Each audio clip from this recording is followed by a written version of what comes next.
Dans l'épisode précédent de Bienvenue chez... Bienvenue dans mon igloo. Hein? Oui. Salut, comment ça va? Ça va bien. Pierre, merci beaucoup de nous recevoir dans ta maison. On a mis Eric parce que c'est un de tes voisins. Parce que là, on s'en va chez Eric, c'est pour ça que je demandais s'il avait fait son ménage. J'espère que oui, j'espère que oui. Ouais.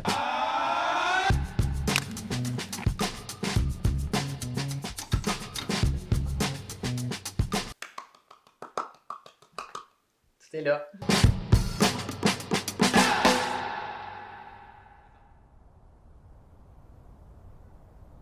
Ben Eric, merci beaucoup aussi de nous recevoir. Super apprécié. Comment tu t'es retrouvé ici, toi, en fait? Pur hasard, c'est un coin que je connaissais parce que ma fille va à un camp de vacances qui est dans notre cour arrière, littéralement. J'ai toujours regardé un peu les maisons qui étaient en vente, les maisons modernes ou contemporaines, par curiosité. À un moment donné, on voit cette maison qui est en vente.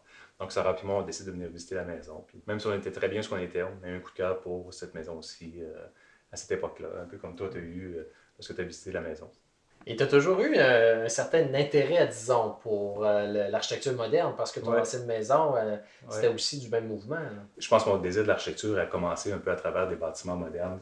Quand j'étais plus jeune, que j'avais remarqué, il y avait un presbytère de Jean-Marie Roy, pas loin du chalet de mes parents, que je regardais à chaque fois qu'on passait à côté. C'est toutes des petites choses qui marquent notre enfance, puis qu'on réalise un peu plus tard, qui finissent par définir ton identité. Mais c'est assez intéressant de voir que, un peu comme Pierre, les deux, vous avez acheté une maison d'un ancien professeur de l'Université Laval. Ouais. Et ça a été ton cas, un de tes professeurs, un de Ouais. tes mentors finalement en architecture. Oui, c'est un peu particulier. C'est que lorsqu'on a visité, la propriétaire nous dit oui, ça avait été fait par un architecte. Bon, on le savait, évidemment. Avoir la forme de la maison. Ouais, avoir la forme de la maison, puis C'était pas commun, hein? les idées non communes, dont l'escalier, puis certaines composantes. Mais là, on fouille, puis elle nous sort des plans, puis on découvre que c'est M. Jarmuskiewicz, qui était un professeur d'histoire contemporaine à l'école d'architecture de Mais l'Université je Laval. l'ai eu, M.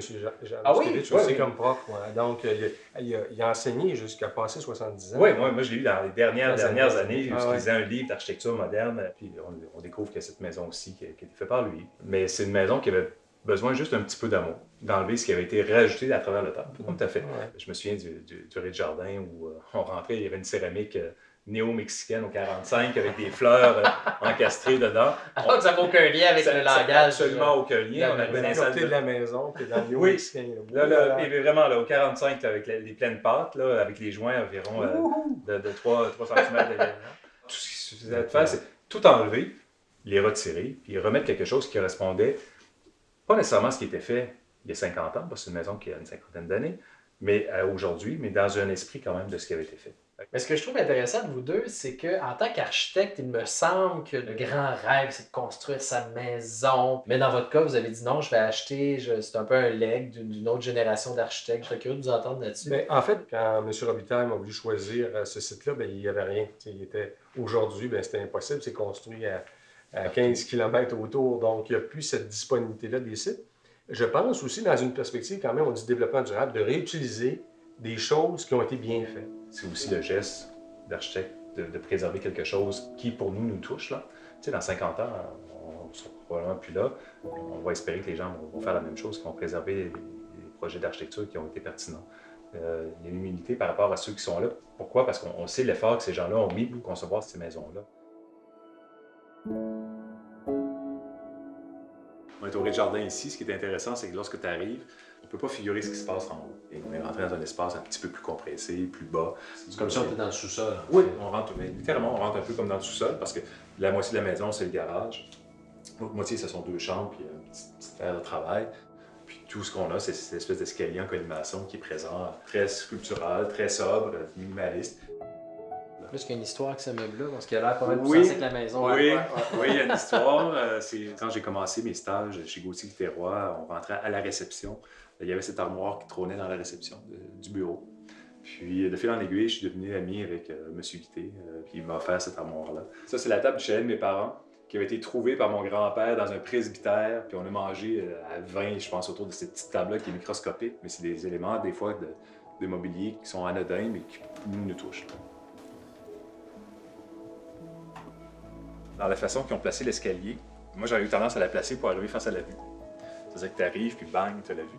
Alors, ici, le grand paradoxe, c'est que tu arrives face à un mur. Fait que là, tu es obligé de te retourner pour avoir... C'est un peu comme une séquence de plus dans ton cheminement architectural. Là. C'est un point de plus. On ne donne pas tout de suite tout. Et là, après, tu as la vue. Et là, on a le foyer assez massif dans l'espace, mais qui devient lui aussi une pièce culturelle à côté d'escalier. Le foyer est un élément de mobilier. C'est la chaleur, c'est l'odeur. J'adore ça arriver ici.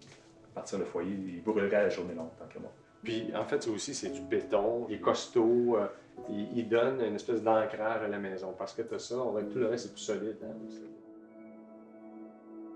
Cet espace-ci, c'est vraiment l'air de vie. Je reviens ici le vendredi soir là, de Montréal. Là. T'es au chalet. T'es au chalet. Exactement. Je sors du train, là, j'arrive ici, puis ça va me dire, oui, tu t'endors tout de suite en arrivant. Effectivement, j'ai l'impression que toute ma semaine, elle arrête dès que je franchis le seuil de porte. T'as pas besoin de chalet. J'ai pas besoin de chalet. On a eu un peu un choc la première visite.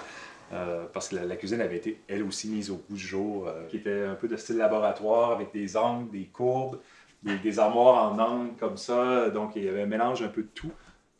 Il était capable de faire de la cuisine dans cet espace-là? C'était prévu Oui, pour ça? oui. Puis, on a inversé un peu tout. Nous, on préférait avoir l'air de travail du côté de la fenêtre parce que c'est excessivement intéressant, cette lumière-là qui rentre. On a tout simplifié. C'est étonnant aussi quand même, le toit, il est très très bas. Hein? Oui. L'idée chalet, il est un peu...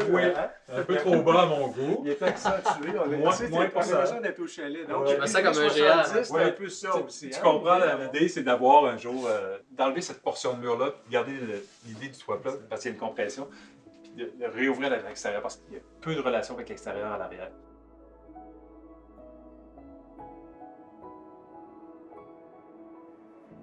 Donc la chambre, c'est la même chose, encore une fois. On se retrouve encore sous cette coque-là. Ce qu'on a fait, nous, on est venu construire une base pour notre lit. C'est vous qui avez construit le lit carrément?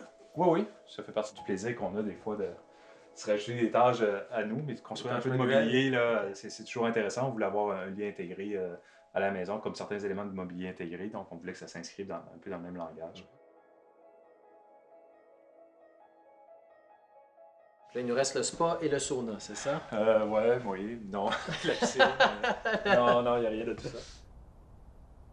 1, 2, 3. Cheers! Super! On a filmé à table. Merci. Merci, Eric. Merci, Merci, plaisir. Merci de nous avoir accueillis dans ta mansion. Alors, Ça me fait grand plaisir. À la prochaine.